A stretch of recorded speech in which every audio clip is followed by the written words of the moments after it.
वो दुआएं बता देते उम्मत को, बस काम बन जाता, उम्मत का काम बन जाता।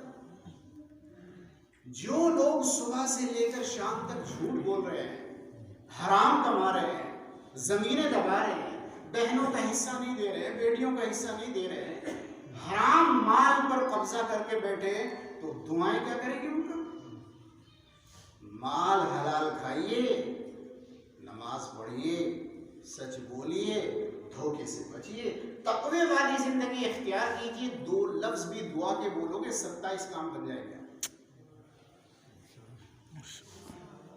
अमल तो बेकार, जिंदगी बिगड़ी पड़ी। तो मैं आपसे ये अर्ज कर रहा था कि कुरान करीम ये किताब इसलिए अल्लाह ने नाजिल फरमाई, इसके हिसाब से चलो। इसके हिसाब से कैसे चला जाता है? 2-4 बातें मुझे अर्ज करो, कैसे चला जाता है। एक होती है इनफरादी जिंदगी, एक होती है इज्तिमाई जिंदगी। इनफरादी जिंदगी मेरी पर्सनल लाइफ है, मैं जो चाहूं करूं, जो चाहूं कहूं, यह है इनफरादी जिंदगी। एक है इज्तिमाई जिंदगी, मेरा पूरा परिवार, पूरा खानदान, गांव, सारी उम्मत, सारे मुसलमान, ये सारी उम्मत, ये है इज्तिमाई जिंदगी। अल्लाह ताला ने कुरान करीम को नाजिल किया तो स्टार्ट किया अपनी बात को, क्या करना है आपको। अल्लाह फरमाते हैं कुंतुम खैरा उम्मतिन उखरिजत लिन्नास तअमुरूना बिल मारूफ व तनहौना अनिल मुनकर। अगर तुम्हें बहैसियत इंसान जिंदा रहना है, तुम चाहते हो कि तुम मोहब्बतों के साथ जिंदगी गुजारो, तुम चाहते हो तुम्हारे छोटे तुम्हारे इकराम करें, बड़े तुम्हारी सरपरस्ती करें, अल्लाह ताला तुम्हारे ऊपर रोजी के दरवाजे खोल दे, तो एक काम तुम सब के लिए जरूरी है, और वो ये है कि लोगों को भली बातों का हुक्म करो, भली बातों से रोको। ये तुम्हारा काम है, सबका। ये कुरान में लिखा है कुंतुम खैरा उम्मतिन उखरिजत लिन्नास, तुम सबका काम है लोगों को भली बातें बताओ, बुरी बातों से रोको, और खुद भी भली बातों पर चलो, बुरी बातों से रोको। ये तुम्हारा काम।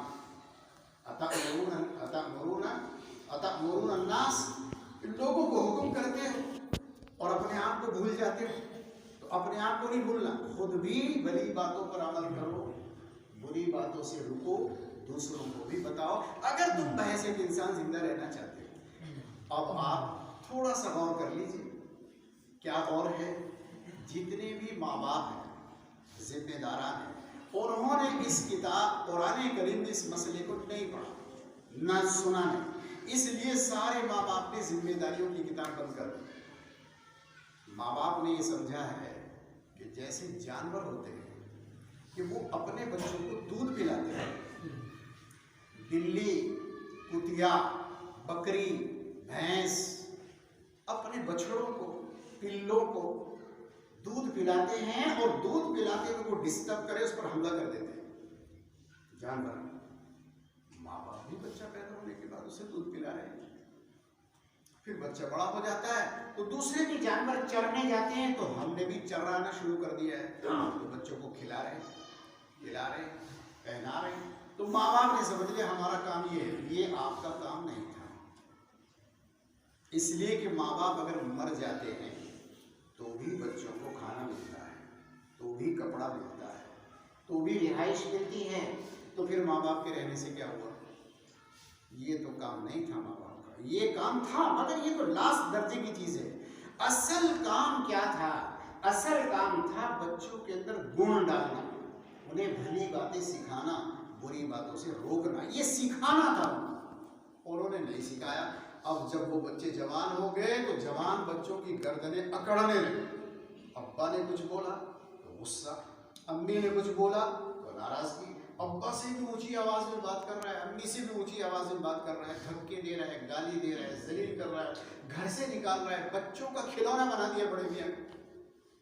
घरवाली भी डांट रही है उसको, बड़े मियाँ को, जी हर वक्त बोलते हैं जो आप चुप रहो।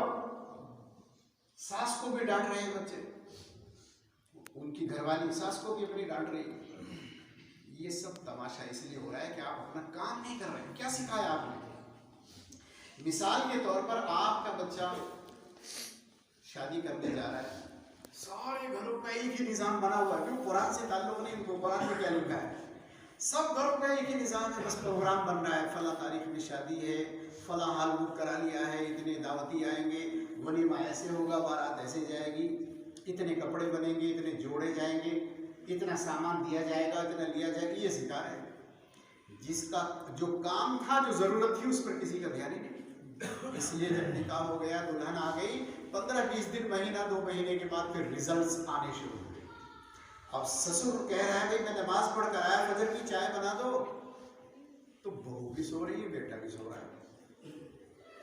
1 दिन कहा, 2 दिन कहा, 3 दिन कहा, तो बहू ने अपने घर वाले से कहा, जी मेरे को सुना, दिन भी सवेरा उठना, अपने अब्बा को समझा दो, दुकान पे भी आ जाए बाजार। अब बेटा बाप को कहे तो कहे तो नाफरमान हो गया, तो घरवाली का गुलाम हो गया, ना कहे तो घरवाली नहीं सुन रही, क्या करे? फिर बड़े मियाँ क्या करते हैं, मेरा बेड़ा गर्क हो जा, ये बहू मर जा, ये ससुराल वाले खराब है, ये लड़की खराब है। इन बद्दुआओं से कुछ होता नहीं, किसी को बद्दुआ नहीं लगती। ऐसे बद्दुआ कोई बच्चों का खेल है कि आपने बोल दी बद्दुआ लग गई बद्दुआ, ऐसे नहीं लगती। जैसे सिर्फ दुआओं से काम नहीं होता, ऐसे ही बद्दुआओं से भी कोई बर्बाद नहीं होता। ये भी मैं कह रहा हूं जिम्मेदारी के साथ। बद्दुआएं कब काम करती हैं? बद्दुआएं जब काम करती हैं, पहले आप अपना काम करो, फिर बद्दुआ देना। काम तो आपने किया नहीं। काम क्या था? आपको तअमुरून बिल मारूफ व तनहौना अनिल मुनकर, हमने समझ लिया बस मेंबर पे तकरीर करो, ये है तअमुरून बिल मारूफ। नहीं, ये है तअमुरून बिल मारूफ। मैं बता रहा हूँ, ये तअमुरून बिल मारूफ है। आपकी जिम्मेदारी थी, निकाह करने जा रहे हो तो बच्चों को, बेटा हो बेटी हो, सलूक करना है, बीवी के माँ बाप के साथ क्या सलूक करना है, कैसे बीवी का हक अदा करना है, तुम्हारे सर पर क्या क्या शरआन जिम्मेदारियां हैं, जो मेहर बंधा है वो भी देना है, बीवी का खर्चा है, बीवी का खाना है, बीवी की रिहाइश है, शरआन आपके ऊपर फर्ज है। बेटे ये समझ लो, इख्तलाफात होंगे, इंतशार होंगे, कैसे डीलिंग करोगे, कैसे बैलेंस बनाओगे, सीख लो। हमारा भी दिल नहीं तोड़ना, बड़े प्यार से हमने पाला पोसा पढ़ा लिखाया है, और भाई एक औरत भी अपना घर बार छोड़कर सारी जिंदगी के लिए तुम्हारे साथ आ रही है, न उसका भाई साथ है, न उसकी माँ साथ है, न उसका बाप साथ है, उसका भी दिल नहीं तोड़ना। सीख लो दोनों के बीच में कैसे बैलेंस बनाओगे, सीख लो कैसे बैलेंस बनाओगे। तो ये किसने सिखाया? किसने बताया कि माँ बाप का एहतराम क्या है, बीवी का हक क्या है? उसने तो ये देखा कि मेरे बाप को तो जब गुस्सा आता था मेरी माँ को 4 रपट मारता था, तो इसने भी 4 रपट मारने शुरू कर दिए। वो तो ये देखता था कि उसके बाप को गुस्सा आया तो उसने पीठ पे लात मार दी उसकी माँ की, जरा सा नमक ज्यादा हो गया, मिर्च ज्यादा होगी तो हांडी उठा के फेंक दी।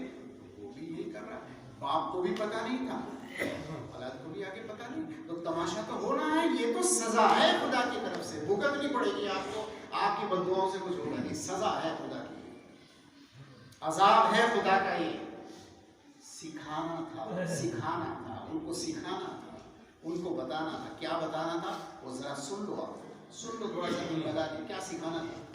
कुरान करीम में लिखा है, अल्लाह ने सिखाया है, अल्लाह ने बताया है, फरमाया वक़ज़ा रब्बुका अल्ला ताबुदू इल्ला इय्याहु व बिल वालिदैनि इहसान। अल्लाह फरमाते हैं मैंने इंसान को कह दिया है, मेरी इबादत के बाद अगर कोई काम आपको पहले करना है तो अपने माँ बाप की सेवा कर ले। ये कुरान में लिखा है, ये पहला काम है। अगर कोई काम, 2 चीजें हैं, एक है इबादत, एक है खिदमत। इबादत तो सिर्फ रब की और खिदमत सब की, ये हमारा नजरिया है, इस्लाम का, कुरान का नजरिया है। इबादत सिर्फ रब की और खिदमत सब, ये कायदा है। अब खिदमतों के दर्जे हैं, पहले किसका, फिर किसका, फिर किसका, फिर किसका, ये मर्तबा है। मर्तबे की शुरुआत ये है कि सबसे पहले माँ बाप है। सबसे पहले मैं लंदन में था, वहाँ पता चला जी मौलाना निसार साहब सहारनपुर के उस्ताद हदीस आए हुए, तो बड़ा शोहरत सी हो गई, बड़े बड़े लोग आ गए, बड़े बड़े लोग आ गए। मुझसे ऐसा सवाल कर लिया एक आदमी ने कि बस अल्लाह ने मेरी मदद फरमाई, हल हो गया, वरना तो फंस गया। उसने मुझसे पूछा, हजरत ये बताइए उस्ताद का मर्तबा ज्यादा या माँ बाप का मर्तबा ज्यादा? क्या पूछा? उस्ताद का मर्तबा ज्यादा या माँ बाप का मर्तबा? वो तो अल्लाह ने मेरी मदद, कुरान से मुझे ताल्लुक है, अल्लाह ने मेरी खिदमत कबूल कर ली कुरान के लिए, तो अल्लाह ने मेरी मदद कर दी, वरना तो फंस गया था। उन्होंने मुझसे पूछा माँ बाप का मर्तबा ज्यादा है या उस्ताद का मर्तबा ज्यादा है? तो मैंने कहा भाई कुरान में तो माँ बाप का लिखा है, बाकी आप सोचो। कुरान में तो माँ बाप का लिखा है, वो क़ज़ा रब्बुका अल्ला ताबुदू इल्ला इय्याहु व बिल वालिदैनि इहसाना। अल्लाह फरमाते मैंने इंसान को कह दिया है कि मेरी इबादत के बाद माँ बाप की सेवा करो, माँ बाप की खिदमत करो। कुरान में लिखा है। किसकी मजाल है कि कुरान के खिलाफ बोले? कहाँ से निकाल कर लाएगा कि उस्ताद का मर्तबा ज्यादा है? जो पहले आपके पैदा होने का, पलने का, बढ़ने का जरिया बने, पहले वालों की पहले सेवा, बाद वालों की बाद में सेवा। पहले तो माँ बाप है, उस्ताद का नंबर बाद में है, पहले माँ बाप, ये कुरान कहता है। अब क्या है माँ बाप की सेवा? वो देखो कुरान है। अगर आप ये तालीम अपने बच्चों को तअमुरूना बिल मारूफ व तनहूना अनिल मुनकर कराएं, ये जो मैं बता रहा हूँ, इंशाअल्लाह मौलाना इधर आ जाइए यानी, तो इंशाअल्लाह कभी आपको नुकसान नहीं होगा, कभी जिल्लत, इधर कभी जिल्लत नहीं होगी, कभी नुकसान नहीं होगा इंशाअल्लाह। क्या है कुरान करीम की तालीम? इधर आ जाओ, हमें भी कुछ फायदा हो जाएगा। कुरान क्या कहता है? अल्लाह फरमाते इम्मा यब्लुगन्ना इंदकल किबरा अहदुहुमा औ किलाहुमा फला तकुल लहुमा उफ। अल्लाह फरमाते माँ बाप अगर बूढ़े हो जाए या दोनों में से कोई एक बूढ़ा हो जाए तो फला तकुल लहुमा उफ। अल्लाह फरमाते बुढ़ापे में आदमी बक बक ज्यादा करने लगता है, दिमाग सठिया जाता है, बड़बड़ाने लगता है, बेवक्त बेमौका। बच्चे रात को 11-12 बजे सो रहे और वो 4 बजे पर चिल्ला रहे हैं। वो उम्र का तकाजा है, उम्र का तकाजा है। ये रजील उम्र कहलाती है, अरजल उम्र कहलाती है कुरान करीम की ज़बान। अरजल उम्र है, रजील जलील उम्र है। पता नहीं रहता आदमी को कब बोलना है, क्या बोलना है। जवान बेटों के अंदर जोश ज्यादा होता है, बड़े मियाँ 10 बार एक बात कहते हैं तब उन्हें लगता है कि मैंने एक बार कहा, और बच्चे 1 से 2 बार सुने तो उनको गुस्सा आ जाता है, वो सुनना नहीं चाहते। इसलिए अल्लाह ताला फरमाते हैं कि बुढ़ापे में बूढ़े लोगों की बात सुनकर फला तकुल लहुमा उफ, उफ भी नहीं कहना। जवाब देना तो बहुत दूर की बात है, जवाब देना तो बहुत दूर की बात है, उफ भी नहीं कहना। उफ भी ये नहीं, आखिरी दर्जे का लफ्ज है उफ, इसके बाद कोई लफ्ज नहीं। जवाब देना बहुत दूर की बात है, अपने माँ बाप को उफ भी नहीं कहना। ये कुरान करीम की तालीम है। फला तकुल लहुमा उफ वला तनहरुमा, और साफ किया अल्लाह ने बात को। बात तो हो गई थी यहाँ पूरी, फला तकुल लहुमा, लेकिन साफ किया अल्लाह ने बात को, वला तनहरुमा, और अपने माँ बाप को डांटना नहीं, अपने माँ बाप को डांटना नहीं। ये कुरान में अपने माँ बाप को डांटना नहीं। हमारे बुजुर्गों ने ये बताया है कि माँ बाप के साथ कभी आंख से आंख मिलाकर बात नहीं करना। माँ बाप के साथ आंख से आंख मिलाकर बात नहीं करना।